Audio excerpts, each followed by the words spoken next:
You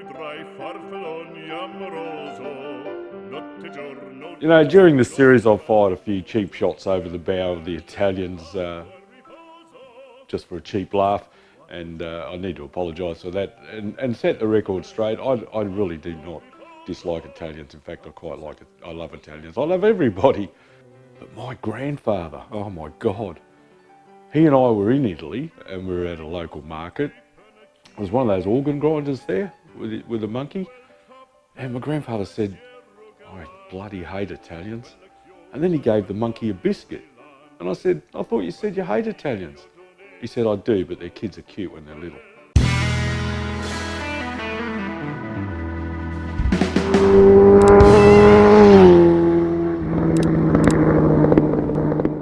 G'day everybody and welcome back. Bit of a milestone day today. So today we take this lot and put it all back together again. So I spent a number of hours after work just cleaning everything, being very thorough, disassembled all of the transmission, gear shafts, etc., and washed it all up, oiled all the bearings up, put it all back together again. I know that that's something that I probably could have and should have recorded, but I didn't want this turning into a 100 episode long series and taking me forever to get the bike back on the road. I don't have the cameras and that here normally through the week, so I just stay back after work and do some cleaning, and it's something that if I had to set it up and edit it and all the rest of it would take 3 times as long. So please bear with me and forgive me on that. I've had the fortune of working for about 3 different engine builders back in the 1980s. It was 3 different levels. The first one was a high-end performance engine builder, and they had a room about the size of my workshop here, and nothing happened in there except engine assembly. It was temperature controlled to 20 degrees Celsius, which is what temperature is set as a standard for measuring, so that all the clearances, etc., were to the right spec. It was spotlessly clean. It had stainless steel bench tops, and no work happened in that room outside of assembly. Then I worked for another mob, and we used to have a steel bench at the end of the workshop next to an open garage door. We could look out onto the road, and there was 3 of us there just bolting Holden red motors together and Holden and Ford V8 engines. Cigarette in your mouth, yapping and laughing to your mates and just throwing things together. And then there was another one that was sort of halfway in between. And I can tell you from that experience that when it comes to longevity and making sure that you give your engine the best chance that it has for a good life is cleanliness. So I've swept the floors in case we get a gust of wind. I've wiped down the bench and oiled it down so that it's clean and there's nothing going to cross-contaminate into the engine. The parts have all been washed and bagged and wrapped in plastic so that they don't cross-contaminate, and even like wipe down above the benches and that, where you might have stuff fall down into the motor. And your tools, make sure you wipe down your tools or wash them out if they're really skanky before you assemble it, and keep clean hands, and preferably even wear gloves. So that's the best tip that I can give you for this part of the process. All right, so let's crack on. The first job I want to do is deal with the crankshaft bearings and assemble the crankshaft. Just after I sort of cleaned it all up, we're probably going to do a little bit of filing, but we'll tidy that up before we unwrap all the other stuff. Let's go. All right, so what we've got here, these are the ACL bearings that I spoke about in the last video, out of the 4AGE Toyota. And we're going to pop them into the con rods from the Ducati and check what clearance we've got.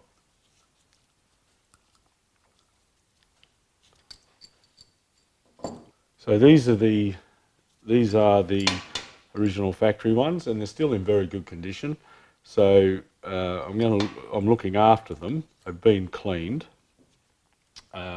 If these other things don't work out, well then I can always revert back to these. But there's an anti-rotation tab and locating tab on the back of the bearings that don't align in the Suzuki one, in the Ducati one. So they're a little narrower and they need to go that way a little bit in the rod. So what Tuan suggests is that we just file that tab back. So we'll go and do that. I was hoping I'd have a file with a safe edge, but I don't. But essentially we've got to try and take that that tab to about half its width.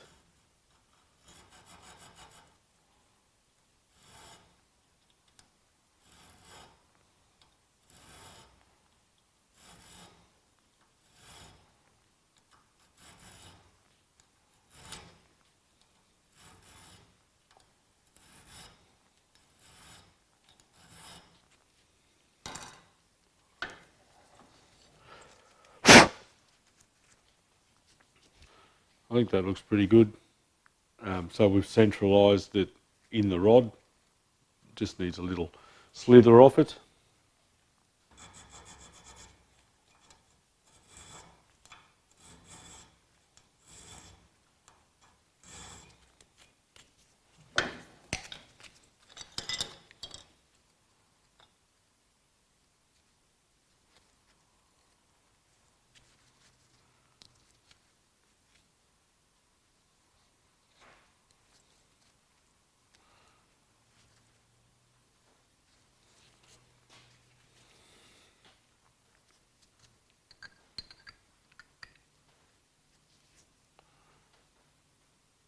Yep, happy with that.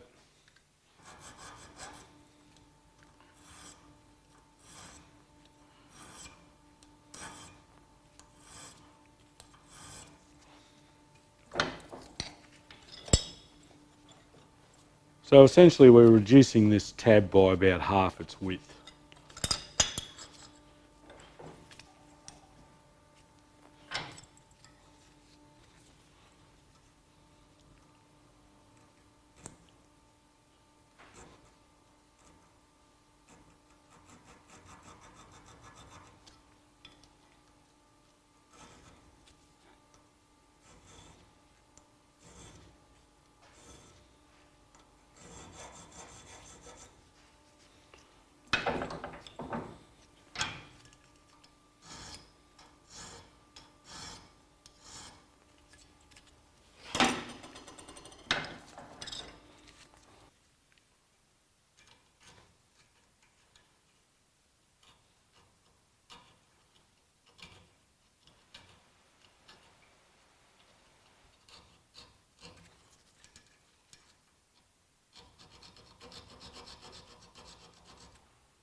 So essentially the bearing shells line up about the middle of the conrod and the journal, the conrod cap. So that's part one of the install for these. Part two is cleaning them, so we'll do that. Hopefully you can see all right there. Essentially what we want to do is take some very well-worn Scotch-Brite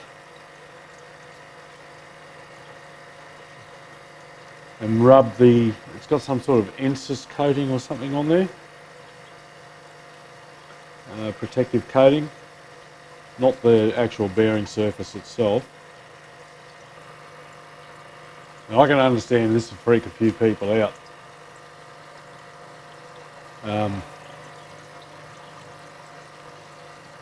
If it does, just stick to the Ducati bearings. It doesn't freak me out.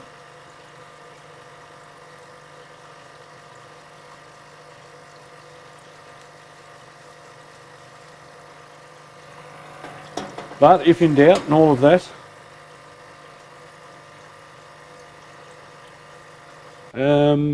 So the next stage is to polish these bearings up again after we've scratched them. Should use a graphite grease. This has got graphite in it. I'm a bit pissed off because I bought the wrong assembly lube. This is a heavy zinc and graphite one that's for like camshafts, not for roller type bearings. So I'm just going to be using oil when I put all that together. But it should be fine for what we want to do here.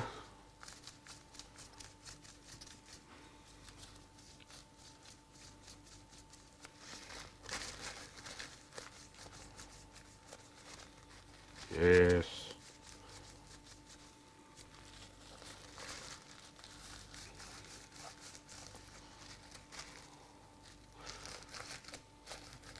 This lube's good for assembling these with as well. But not in, you don't want to put it in anywhere near pistons because that'll potentially stop the rings from bedding in properly, and I don't want to put it in rolling bearings. But on these types of bearings it's fine. So there you go, that one is polished up, ready to go. You can see the scratches in the surface from the Scotch-Brite. Like I said, if this freaks you out, don't do it, but provided the oil clearances are okay, I'm going to be happy to use them. And if it's not, I've got my backup. I've got my original old bearings that I can put back in there.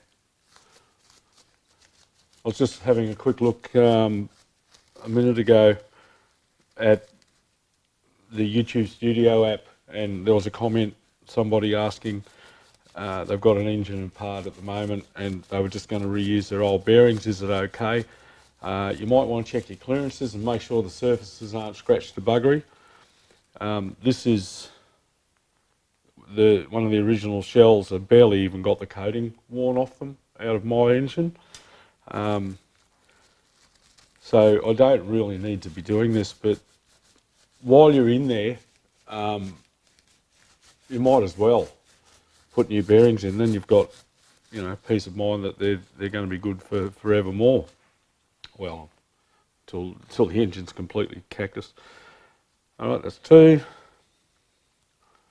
to go, and then we'll do the clearance thing.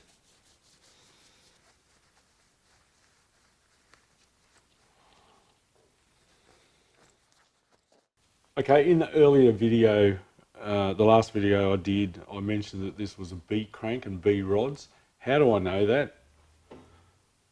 It's written on them. So on the crankshaft, this is -14B, and on the con rods, there is a B engraved into the con rod. I also mentioned in an earlier video that I watched Desmo Works, and when he was putting one of his engines together, he stated that you want to keep the B's on the same side. So they have a number stamped on one side and they have the B on the other, and you want to keep them all together. When I took this motor apart, I photographed how it was sitting, and they weren't that way, but I'm going to put it back together the way it came apart. I actually centre popped the rods 1 and 2 as they were facing me. So that's what I'm going to do. I'm going to put it together the way it came apart. All right, so pop the shells in. The 4AG obviously has a oil feed up through the crank, up through the con rod.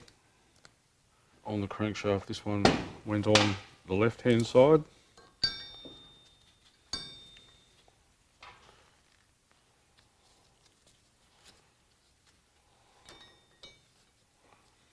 And this one went on the right.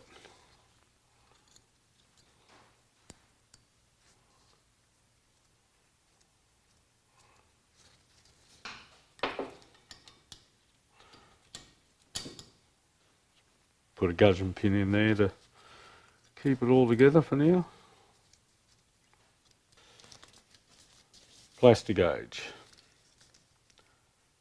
This is 0.025 to 0.76 is this scale. Cut off a bit of this.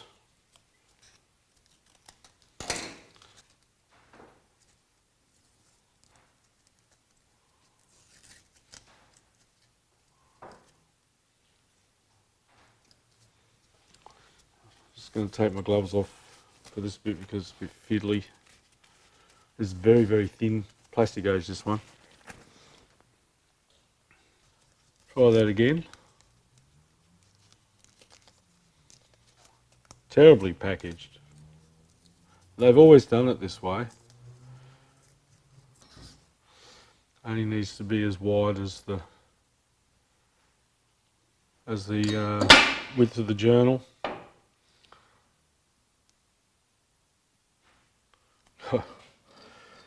Can't even pick it up.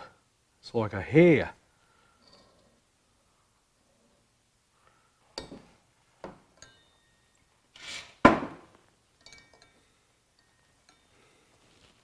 Try again. Don't have much of this stuff left.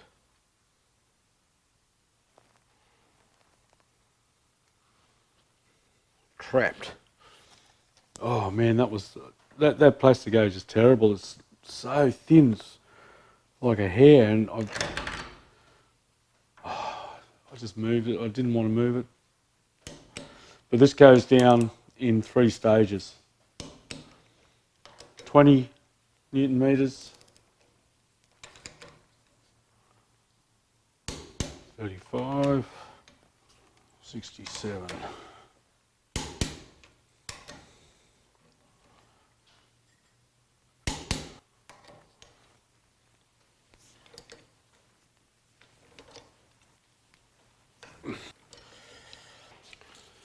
Okay, so what we're looking for is between DUCATI recommend 0.25. They're very tight, these ones. These are 0.025. Twine recommends 0.050. Let's clean that off, put the factory bearings back in and have another look.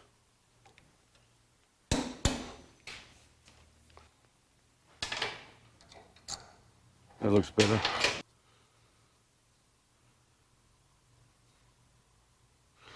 That's 0.038. So I'm going to go with the original factory bearings. Sorry, Twine. Let's clean that plastigauge off. Right, so final assembly, same as the way we did it just before, but this time put a bit of that stuff's a bit of assembly lube in the bearings because it has a very high shear strength and can stand something like 200,000 bloody pound of pressure or something. Give you something a bit more substantial when you first start the engine up. So once again, for the second time, actually the third time. Oh, FYI, I don't have this clamped in the vise with any force, it's just nipped. Right, stage 1.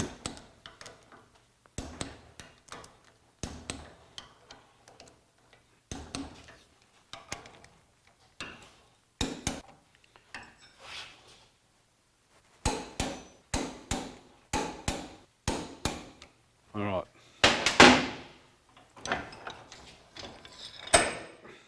Let's crack on with this. This is the alternator side,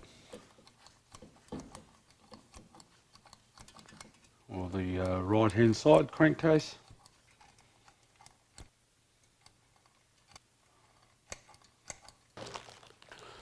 Right, I have my transmission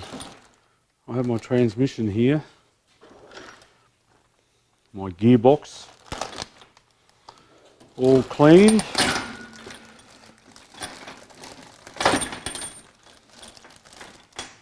Okie dokie.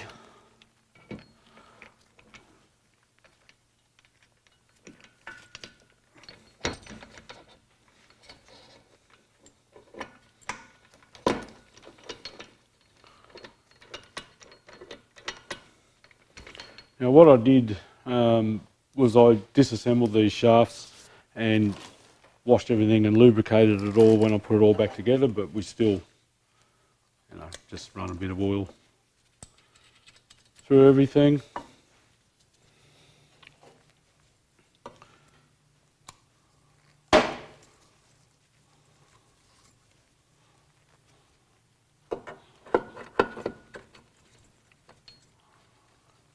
Remember I said that you can have up to 0.4 of a millimetre end float on that shift drum, and it only had 0.05 or something. Well, I've taken a 0.18 millimetre shim out of that drum.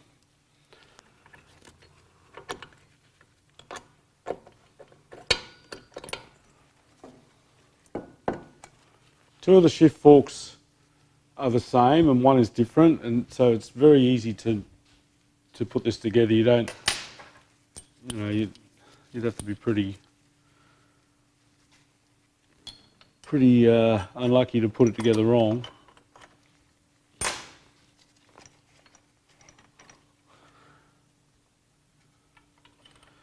Or be like me and put it in. I should have put those shift forks on before I lowered this assembly in here.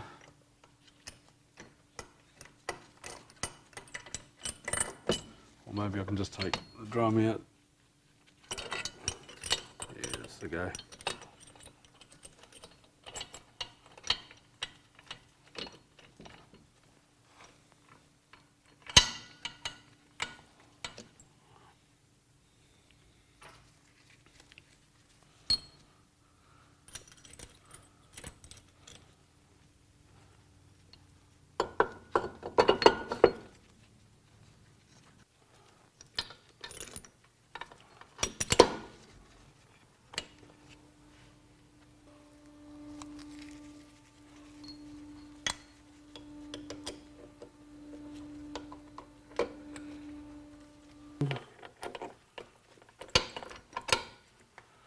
Is fine and dandy. That's in one of the false neutrals. Okay, the shaft for the cam belt and the crankshaft. Now I'm using the shims that it came with, as we know. And they are different thicknesses, and this topic has come up in the comments a bit.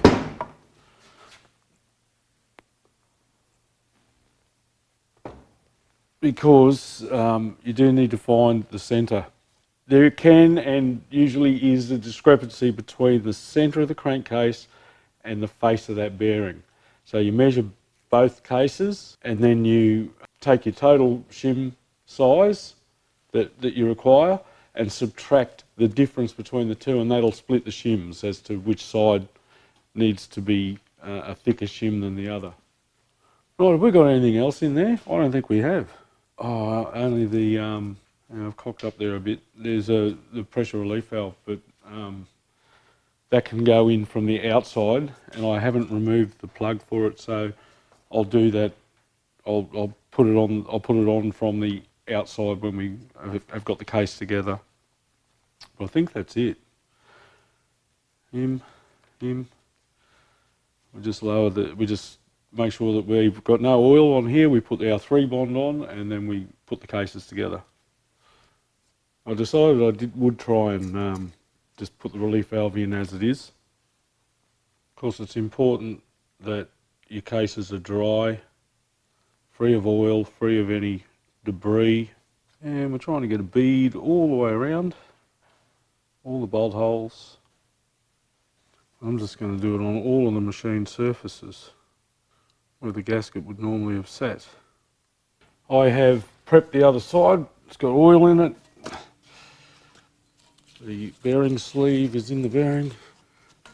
We are ready to go.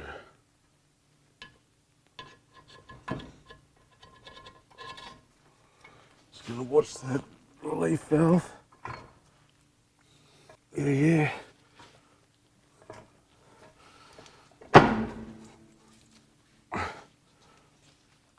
Right.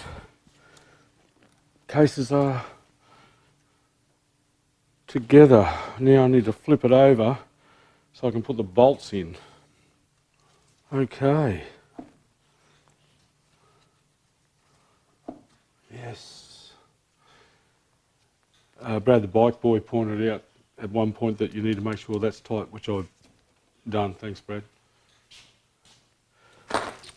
Crankcase bolts. 3 short ones, 2 go here. One of them, was it that bolt there? Yes. The rest are all the longer ones.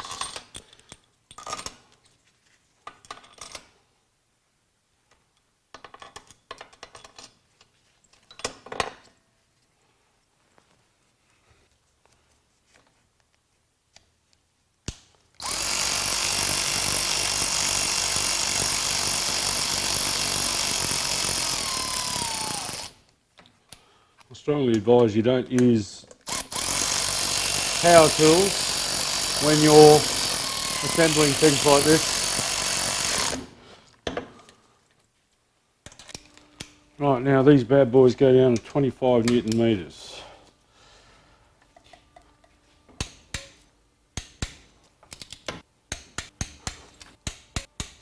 There's a couple of smaller ones that go in here, and these bad boys go down to 10 Newton meters. And we have our other case bolts, which are all also going down to 10 Newton meters. Okay, so crankcase bolts are in and torqued down. I think that, so the starter motor and that's got to go in now, but I think it's easier for me now to put this back into that stand that I made so that it's a little bit easier for me to manage. A 3-bond on my t-shirt. Running out of camera batteries. I've got 1 battery left, so when these are gone, I'll only have enough for 1 camera. Starter motor. I don't want this leaking, so I'm just going to put a bit of 3-bond on the starter flange. Obviously when that 3-bond cures, I'll cut it off with a craft knife. Put a bit around here too. Drop of Loctite. You've got to clock the starter with the starter cable in the down position so you can access it.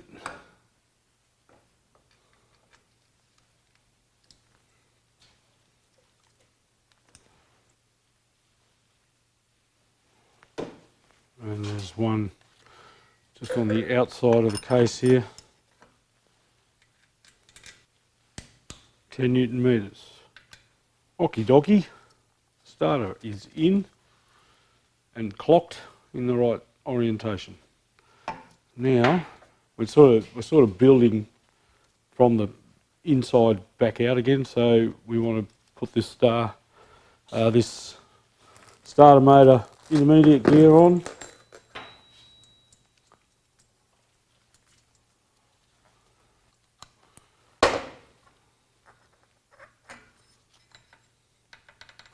FYI, I've also put the sun plug in because any oil we pour in here I don't want dripping out.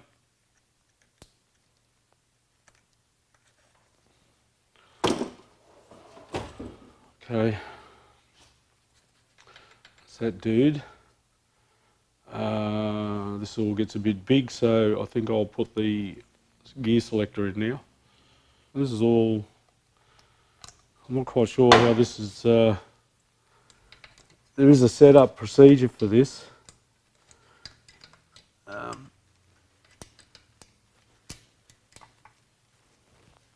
To position that, and there's this, I saw on Desmo Works, he was doing it and he had a special tool that you position and put in there, but essentially, according to the manual, it just needs to be in the middle of the two pins at rest. So that's what I'm going to attempt to do. I'm going to put the detent in. I've got all these little packets from Gowan Lock that Nathan packed up for me and sent down all the different seals and crush washers and things I need. He's been excellent. Thank you, Nathan. You've been a bloody champion. Just pop ball in, spring in, and that guy. So I'll have a bit of a play with this, but there's two bolts down here, socket-headed cap screws that retain it. So what I'm going to do at the moment, it's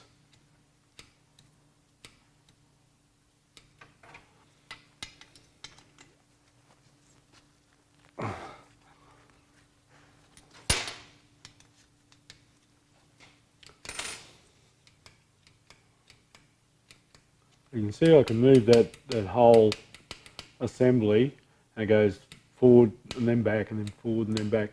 I'm going to position it about half of its travel. Pop that on at 10 Newton meters.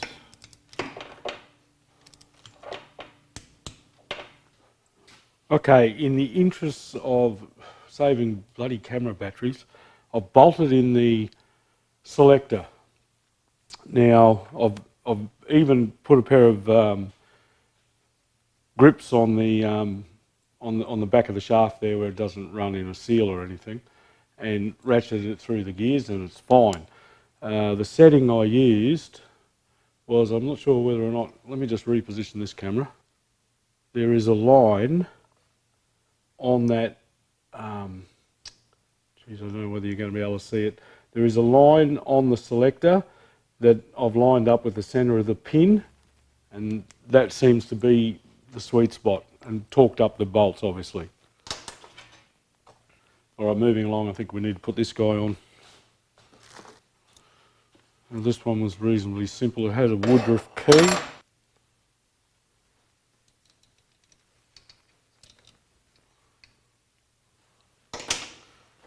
And the gear.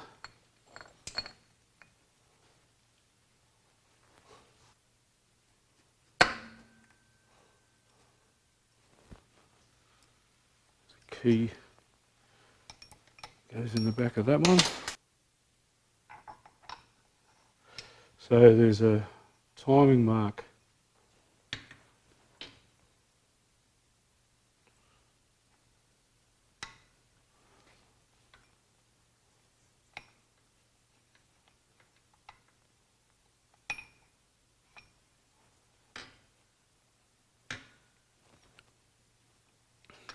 On the key, that's on its key, and there is a timing mark that, whether or not you can see that there.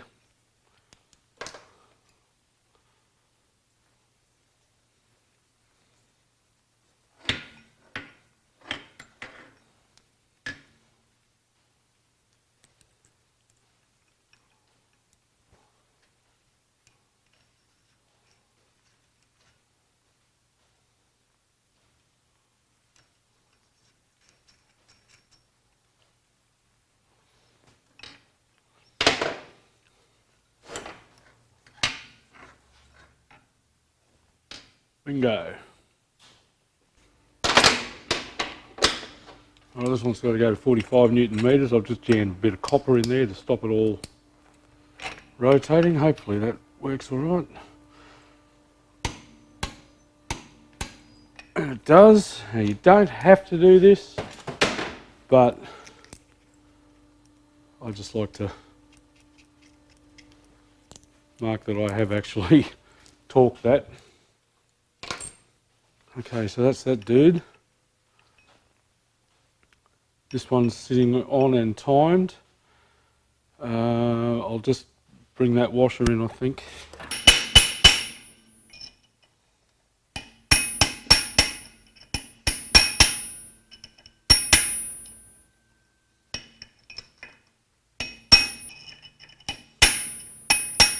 Again, this has been cleaned and oiled.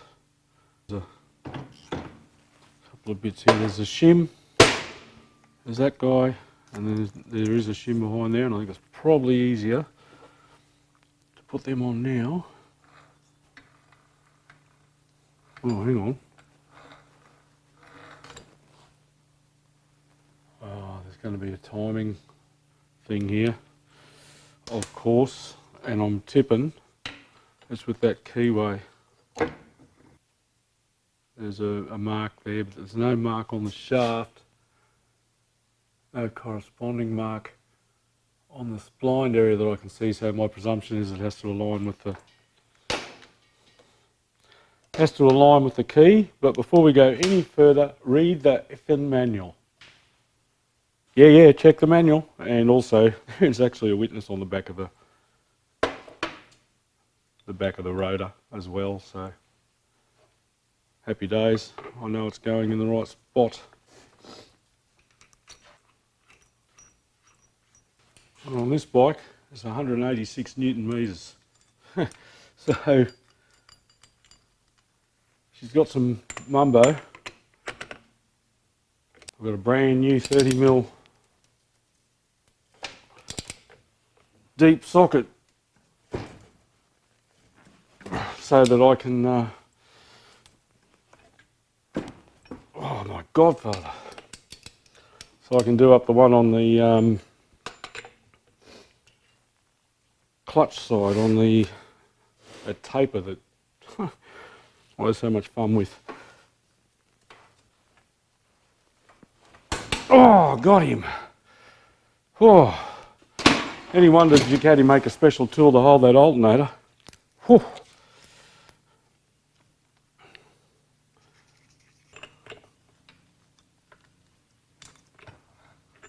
Now we can pop our pickups in place, and if you remember way back when we took a photograph of where that sat, that was right about there. Just make sure that we've got suitable clearance. Yep, all looking good. So let's just nip that up. And that's it for this side of the case. Now I'm just going to leave that cover off for now until I've done the other side. Okay, oil pump. I have 3 new O-rings.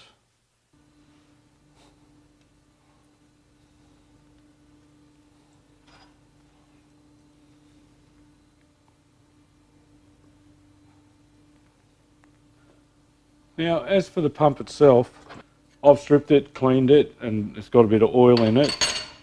I usually, whenever I do an oil pump like this, I usually put a bit of petroleum jelly just down in the gears.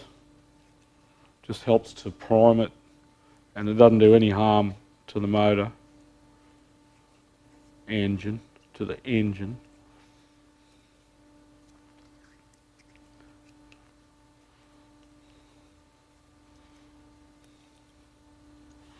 Just like that, just packed in around the gears.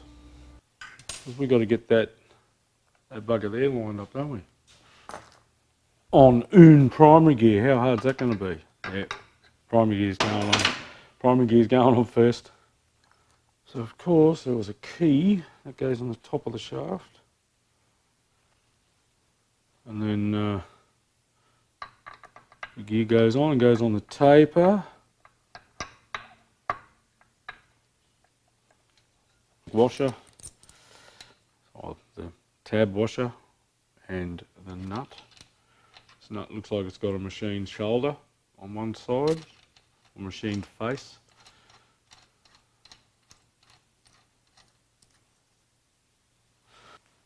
Okay, now we can fit up our oil pump. I've knocked that O-ring off, but I can soon fix that.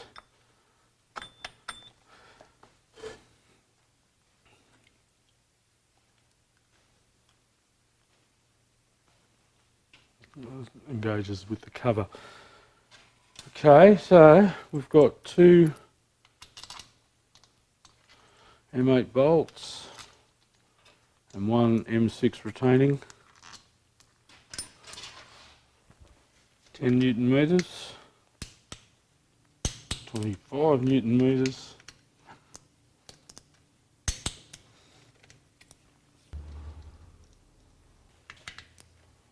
ten,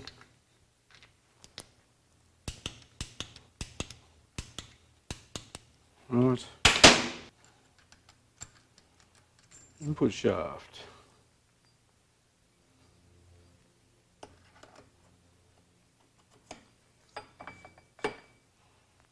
On this bike, on this model, 120 Newton meters.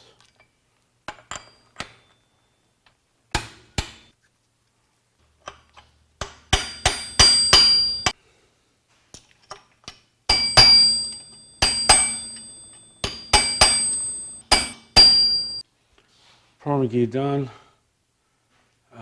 This guy's sitting on there, but I want to pop that seal out and replace it. So let's just do this seal thing.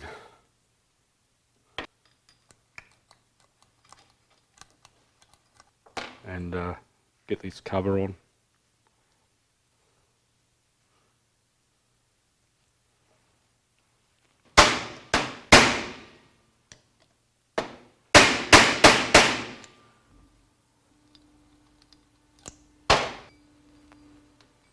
Spacers on there. Yep.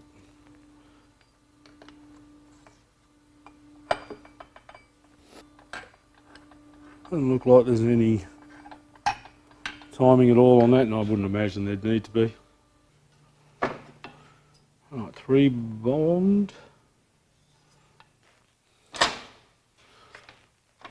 Rubber grease. Oh, how much, Andy?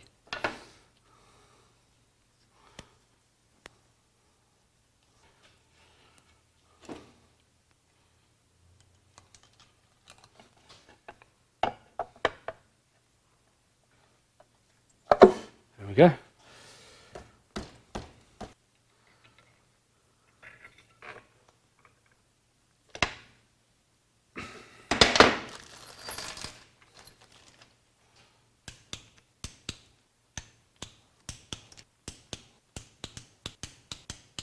And a new O-ring for the filler cap.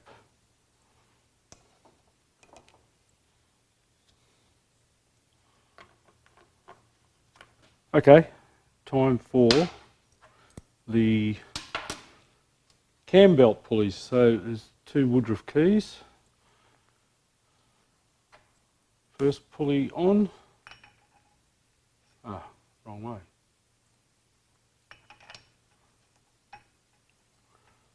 Ah, wrong. No, don't do that, Andy.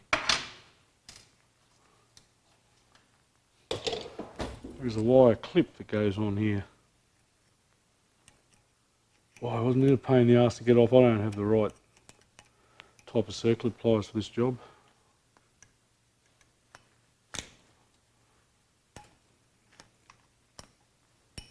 Oh, he's in. Now we can put our Woodruff key in. Slide our first pulley on. There's a plate that runs between.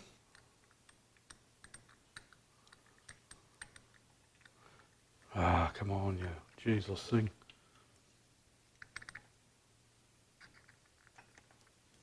Ah, look at the mess I'm making here. Yeah, get that 3 bond off. Meanwhile, Twine's in the background going, told you should have used the stuff I use, it's clear. Alright, second pulley.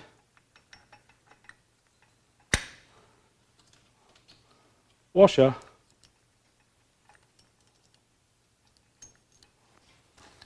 And the all-important nut. Now, everyone who lost their shit when I took this nut off with a hammer and a punch, they are sacrificial. Do not reuse them. They will come off.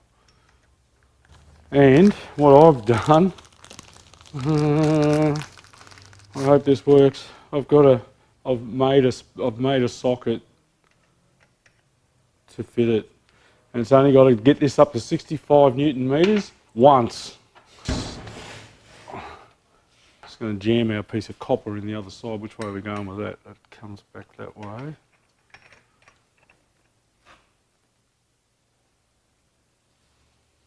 Here goes nothing.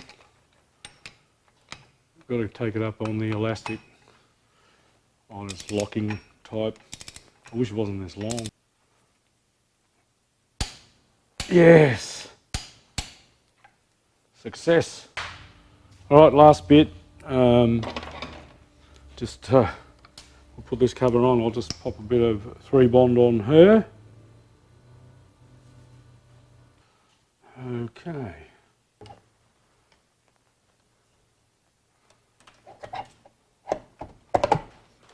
The one new seal I didn't get. But if it leaks, it's only a side cover you've got to pull off.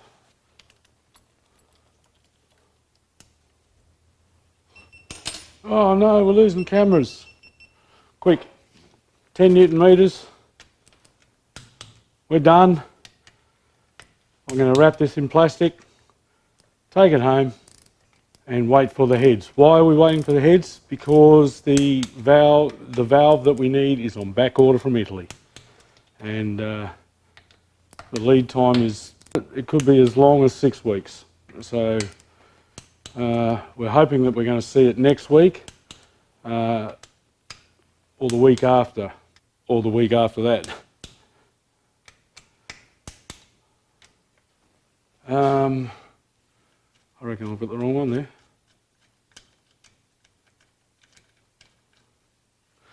And I'm not going to put the barrels on yet because, I keep calling them barrels, they're cylinders. Bloody two-stroke shit. Yeah, I'm not putting them on yet because I've got a 3-bond. I want to 3-bond the seal at the base, and I don't want to do that unless they're ready to be torqued down, and they're not ready to be torqued down. Wow. Okay, so we're back together. Went reasonably well. I'm reasonably happy with the way it went. Kept it fairly clean. I sort of abandoned the gloves and that once the case itself was together and I was only working on the outsides. I know that sounds silly, and the fact is that you've still hit, that oil still transfers around the inside of the motor, but I've kept it reasonable. I think I've kept it pretty clean. All right. Thanks for watching. Don't forget to like, subscribe and comment, and I will catch you next time on Andy's Motorcycle Obsessions. Bye for now.